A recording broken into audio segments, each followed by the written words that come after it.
په 400 کې د وژل شوي اویس د قاتلانو په باره کې نوی خبر.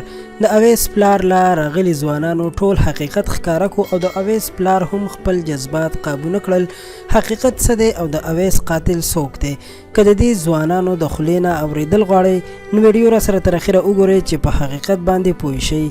دوستانو تیره ورځ چې د اویس پلار یو چینل سره انټرویو کوله نو دا یې پکې ویلي وو چې زه د عوامي نېشنل پارټۍ سره د ماشوموالي نه تعلق ساتم او د بابا په نظریه باندې روان سړی یم چې د هغې نه پس هم د اویس د قاتل هیڅ معلومات نه کېدو.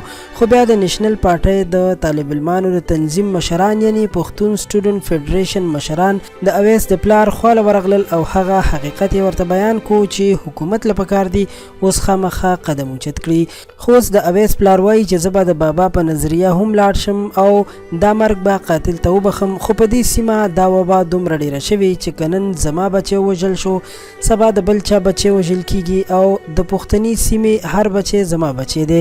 دې نه پس د پښتون سټوډنټ فیډریشن طالب علمانو وویل چې حکومت له پکار دی چې د خلکو احساساتو سره لوبې ونه کړي او اصلي قاتل ته ځان ورسوي او سزا ورله ورکړي. خو که داسې ونه شول نو بیا به د اویس پلار غږ کوي او موږ به ورسره ولاړ یو، لوی احتجاج به کوو، روډونه به بندوو او که ممکن وي نو د قاتلانو کورونه به هم سوځوو ځکه چې موږ همیشه د بابا په لاره تګ کړی دی، یعنی عدم تشدد مو کړی دی او اوس خلک موږ مجبوروي چې داسې قدم اوچت کړو. قدرمنو دا به مو اوریدلی وي چې د کوم قتل قاتل معلوم نه وي نو د هغې قاتل د وخت حاکم وي.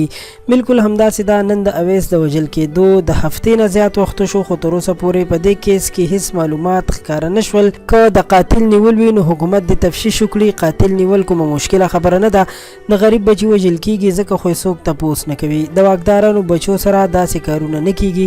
که داسې کارونه هغوی سره وشول بیا به ډېر زر قانون سازي هم وشي او قاتلان به هم بند شي. خو افسوس چې د غریب سړي تپوس کولو والا هیڅوک نشته.